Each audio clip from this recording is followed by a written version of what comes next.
Lamine Camara nag équipe yu mag ñoo ngi koy baaxee jamono bi on parle de Chelsea on parle de Manchester United on parle de Liverpool on parle de Bayern Munich équipe yi mu leen limal nii ñoo ngi bàyyi xel suñu gaynde bi Crystal Palace dem na ba joxe benn 50 millions d'euros donc lii di Monaco bañ gars yi bu mu leen waxee asalaamaaleykum wa rahmatullah nuyu leen bu baax amati mbégte loolu jox leen xibaar européen jox leen en même temps xibaar yi xamante ne moo concerné suñu joueurs yi wax leen ñi xam ne ñoo bés chef ñoo abonné ñeneen ñi nañ cliquer ci cloche moo leen permettre vidéo bi ñu dugal ngeen mën ko seetaan bañ a fàttee joxe seen xalaat ci commentaire di leen wax ne fin vidéo bi am na lu am solo lu mu leen di présenté seetaan leen donc ba mu jeex te gars yi Lamine Camara est un peu partout demandé gis ngeen ne Crystal Palace avant-hier moo joxoon benn offre de 50 millions d'euros lii di Monaco bañ Monaco seen entraîneur dem na boo wax ne après le match Liverpool contre lii di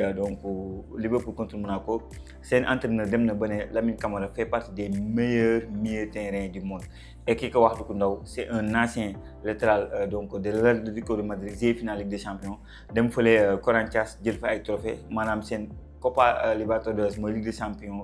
ci Europe donc c'est quelqu'un qui connaît le football c'est-à-dire man souvent bu naan def plateau télé souvent naa wax ne Lamine Camara valeur marchande dafa baax bëri ñu nekk fii Sénégal la valeur marchande de Lamine Camara yegguñu ce niveau là moo tax pour du moom dama ko doon xaar bu baax a baax maintenant gars yi selon vous c'est quoi le meilleur choix pour notre Lamine Camara entre Liverpool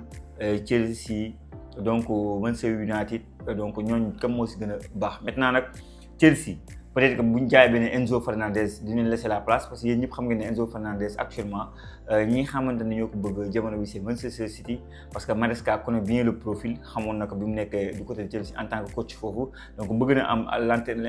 l'international argentin moom laa sax jox capitaine c'est-à-dire le confiance qu'il a pour cet argentin là loolu mën na tax benn Lamine Camara ñëw donc milieu terrain bu Chelsea a beaucoup de joueurs le retour de Lavia très bon joueur pour man souvent blessé mais joueur mënu ko Lavia moom ma leen wax yaa Caicedo boo amee benn Lamine Camara mën nga am trio bu baax a baax même si bon mën na am deux joueurs la ñuy jouer avec Palmer ci kaw du côté de Manchester United nag am na leen Dos Santos bi ñu jëlee du côté de André Dos Santos bi ñu jógee du côté de Chelsea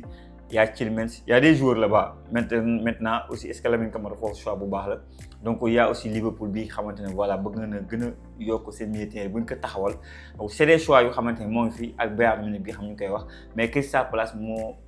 pour man moo ëpp initiative concernant le dossier Lamine Camara de toute façon xam naa ne am ngeen une idée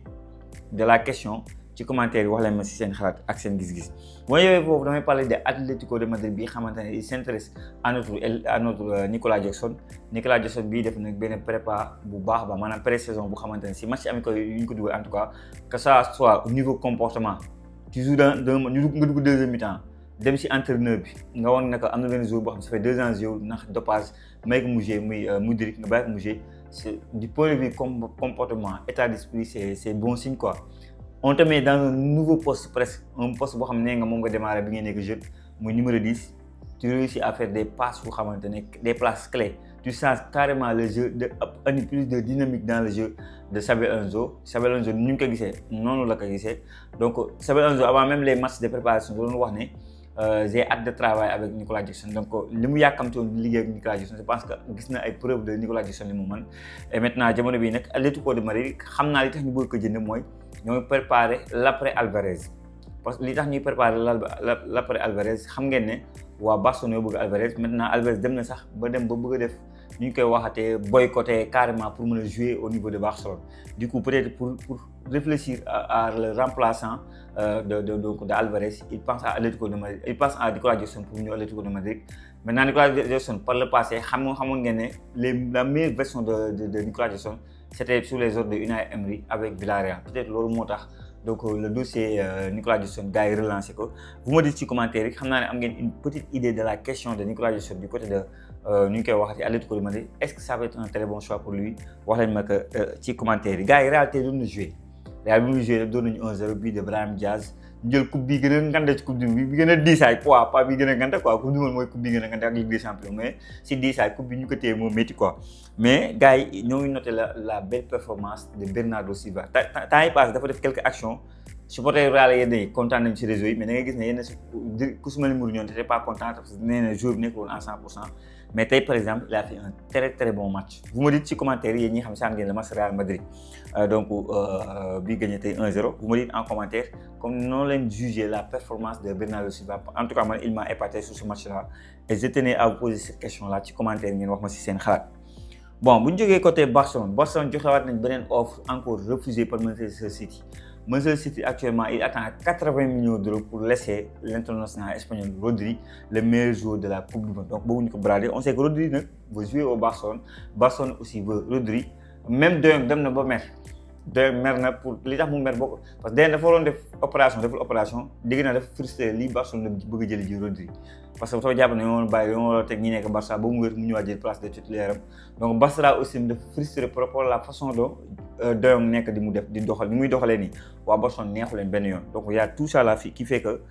donc Rodri ñëwagul mais je pense que ils vont s'arranger les 80 millions d'euros je pense que Barça est capable de le mettre maintenant nag faudra vendre des joueurs pour mën a parce que xam naa dañuy xaar le départ de Ferran Torres du côté de Paris Saint-Germain parce que Ferran Torres foofu la jëm xaalis bi ñuy am foofu ak li ñu jot a yor mën nañu ko injecter et dem andi Rodri maintenant nag l'attaquant c'est le plus important pour mon côté Barcelone. Pour mon Barcelone n'a jamais manqué de milieu de terrain, mais il lui manque ce neuf là qui est capable de marquer des occasions. Donc voilà, qui est Alvarez.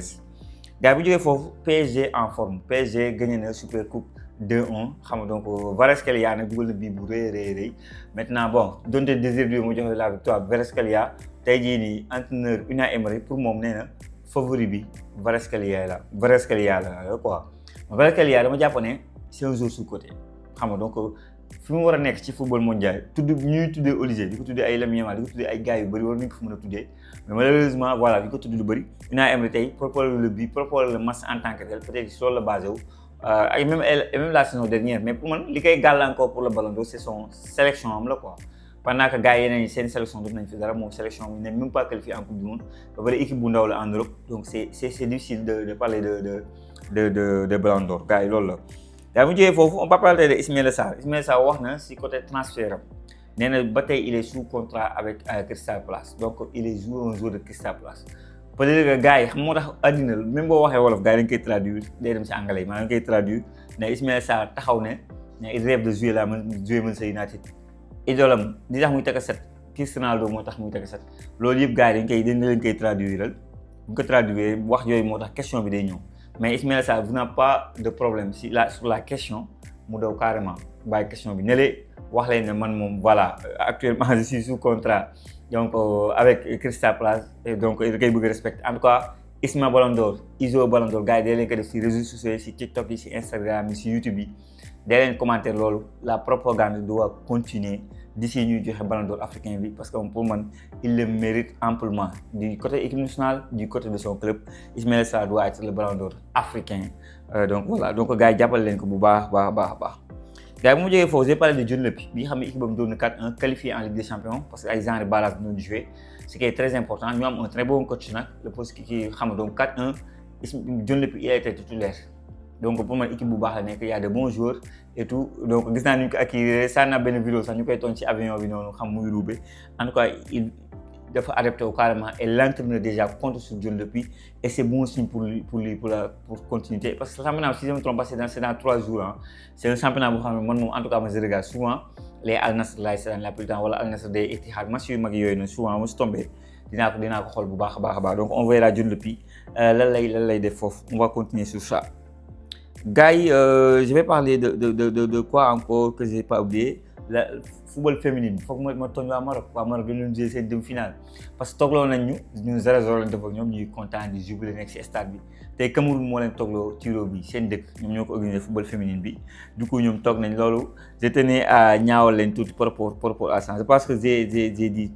li ma waroon wax ci info yi parce que même wax na PSG peut-être waroon naa wax Ibrahima Mbaye mais Ibrahima Mbaye le match il n'a pas joué donc mënoo ci débattre noonu il n'a pas joué li ngay constater que mooy il a gagné 2 Ligues des Champions il a gagné 2 Super Coupes donc est-ce qu'il n'est pas temps de xooli leneen feneen quoi pour man il est temps de dem xooli leneen quoi yeneen benn match bi am tey c'est Iliman Ndiaye ñoom ñoo dóor 3 mais Iliman Ndiaye rek na fa rate boo xamante ne mën nañu ñàkk Iliman Ndiaye loolu da ko war a dugal Iliman Ndiaye bal bi ko doon dugal parce que mooy dañ ko passe numéro mais après am na penalty yi dafa nekk ci temps yi voilà on lui souhaite au vu du mercato ak le fait que mu def le choix de ne pas aller à Al Hilal on lui souhaite tout le bonheur du monde mu réussir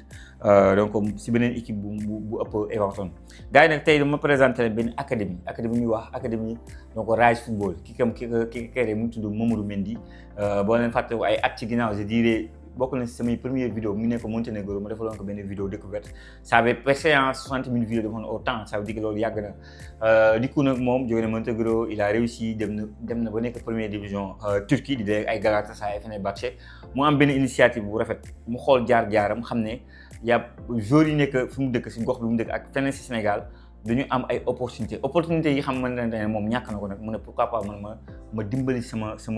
jeune réew quoi ma participer sama dëkk mu créé nag académie bi nag boobu ba léegi ñoo ngi def ay test di wàññi ay jours di def ay test final moo ngi war a am le 17 bi incha allah donc man am na bu ma demoon nii xam nga dem naa ma gis gars yi ñuy entraîné y a de très bons joueurs franchement test yi joueurs yi ñu jël ils sont bons ils sont top à noter que joueur bépp bu ñu fa jël mën nga am chance jouer Europe parce que ñoom dañu nekk di collaborer avec des clubs collaborer avec des nu ñu koy wax agents yu xamante ne voilà certifiés c'est des agents de FIFA normal certifiés qui vont être là à regarder les tests à regarder les balls pour que opportunité bu taxawee ñu mën a signer dem en Europe dimbali seen waajur donc Mamadou Mendy mu def geste bu rafet geste bu garaaw maintenant y a l'entraîneur bi xamante ne man jëloon naa ko ba ma fa demee donc dama leen di bàyyi ngeen déglu ko ngeen wax ma noo leen gisee bile académie après ñu ñëwaat ma am lu ñu si commenter ñu tëj émission bi ñu déglu coach bi xamante ne voilà moo yor gars yi bu baax a baax acca coach yow la ñuy déglu. Aada di parmi les 3 coachs yoo xam ne ñun ñooy def phase détection bi ci académie Rise yëpp donc académie boo xoolee dafa nekk académie boo xam ni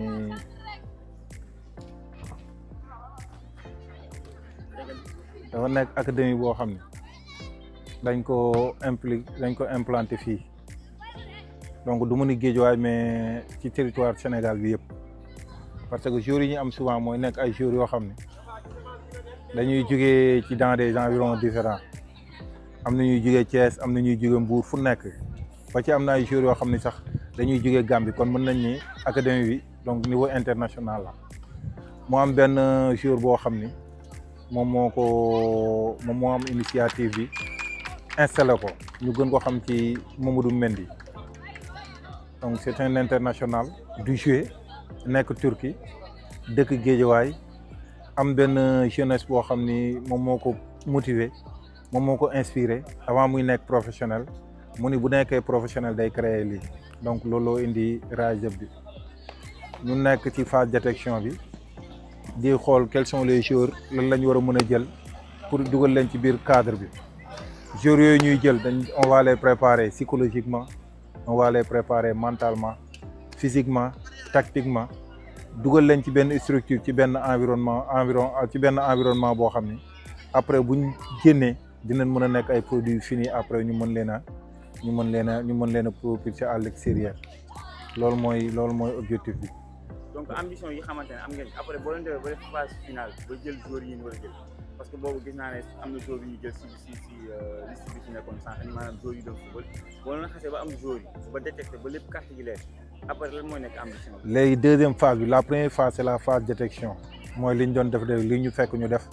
boo xoolee tey moo nekk dernier test yi parce que ñoo ngi commencé depuis mois de juin bu ñu jugee ci phase test boobu c'est-à-dire phase détecte bi après dañ leen di détecté bu ñu leen détecté daa am benn dernier jour détection bi c'est-à-dire on a ciblé pour l'instant on a détecté 60 jours mais 60 jours yooyu dañuy defaat beneen tri c'est-à-dire day am benn test final mooy détection finale bi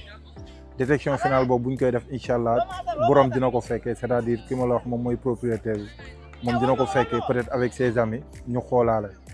dans ce cas dina nekkaale une détection générale nit ñëpp gisaale ñu xool lan la ñuy détecter bu ñuy détecter dafa am ñaari catégorie yu ñuy détecter dafa am catégorie boo xam ne moom la ñuy woowee seniors yi U20 lañ leen woowee ñeneen ñi ça tourne autour de U15 jusqu'à U17 donc U20 yi mooy seniors yi dañuy nekk au nombre de 15 U20 yi c'est-à-dire de 15 à 17 mooy deuxième catégorie bi dañuy nekk 20 léegi de ce fait groupe 35 lay doon ñu xool nan la ñuy liggéey ñoom bu ñu leen détecté ba pare comme ni ma la wax sànq dañ leen di encadrer c'est-à-dire dañ leen di jël am benn structure bu ñu leen dugal mën nañ leen internet préparer leen liggéey ak ñoom sur le plan de la mentale liggéey ak ñoom sur le plan de la physique liggéey ak ñoom sur le plan de la tactique même développement personnel yooyu yëpp dañ koy liggéey ci ñoom de ce fait suba tey bu ñu leen yóbbee wala bu ñu leen waree génnee Sénégal wala bu amee ay recruteurs yoo xam ne dañu bëgg a ñëw fii pour xool leen soxla ay joueurs bu ñëwee dañuy fekk ñu am des produits finis c'est-à-dire ay joueurs yoo xam ne pare nañ leen liggéey nañ leen ba lépp baax incha allah. donc sama dernière question day nekk année bi peut-être xam naa ne ñu bëri bëggoon nañoo fekkee mën a fekkee ay jeunes yu bëri mais pour déwén affaire nan lay demee yan plateforme la ngay dem pour mën a am ay information yi mën a ñëw def test yi parce que bii commencé na depuis mois de juin instant yi on est au mois de juillet après donc comme ni nga ko waxee international bi Mendy war na ñëw donc phase finale lay nekk mais pour déwén ñi nga xamante ne bëgg nañoo teel a inscrire wala teel a bokk nan la ñuy def. waaw xam nga test yi comme ni ma ko waxee c'est que dañ ko bëgg di pérenniser c'est-à-dire chaque année day am ay tests ça dépend ci catégorie bi ñuy soxla am na benn plateforme boo xam ne bu ñu xoolee ku bind Rise rek di nga gis Rise am na instant yi benn plateforme boo xam ne ci la nit ñi war a mën a jaar donc boo xoolee Rise yëpp boo duggee ci plateforme bi souvent di nga fekk ay agents yoo xam ne wala di nga fa fekk ay membres yoo xam ni ñoom ñoo lay recevoir bu ñu la recevoir dinañ la wan nan ngay def ba bokk ci ba dugg ci plateforme yi bu ko defee toutes les informations da nga koy am à chaud donc loolu mooy kii boo duggee ñoo ngi TikTok ñoo ngi Facebook ñoo ngi ci réseaux sociaux yi fu nekk ñoo ngi ci structure yu bari yoo xam ne boo duggee rek boo bindee Rise rek da ngay gis ni da nga yaa ngi ci biir groupe bi de ce fait nga nekk ci biir plateforme bi lépp luy am information boo demee foofu sunu test yi ñuy def mooy ci sunu vidéo yi ñuy def sunu reportage yu bëri mooy ci. merci beaucoup merci beaucoup. donc gars yi ñoo ko déggandoo donc académie bii la man maa déplacé woon dem ñëw jusqu'au camp de Thiaroye donc fa laa demoon bi ma demee ci laa jël interview jour entraîneur bi et tout donc joueurs yi ñoom ngeen gis ci première image ñoo toog noonu joueurs yi mu nekk ay test ma gis ay buts rafet ma gis franchement lu baax la et dina am benn test final boo xam ne mooy ñëw toog moo koy fekkee ñëw au Sénégal moom lu Mendy donc ñu si woo ñëpp en tout cas lépp loo xamante ne information la incha allah déjà ajuma bi am na à partir de 10h donc test final yi donc voilà lépp lu xamante ne information la si yeneen vidéo dinaa ñëw donc képp ko xamante ne am nga doom wala yooyu mu ñëw def test yi moo xam foo mën a ne si Sénégal parce que lu mel nii jeune Sénégal daf ko soxla et tout et donc ñu koy accompagner di ko jàppale et tout xam nga donc lépp lu nga xamante ne bëgg na ko aussi suñu borom suturaal ko bu mu am donc mbokk yi li moo nekkoon ay xibaar yu ma bëggoon partager ak yéen bàyyi leen ci commentaire ngeen wax ma seen xaar seen gis-gis ma jaajëfal leen wax leen ba beneen sur Senfootball TV.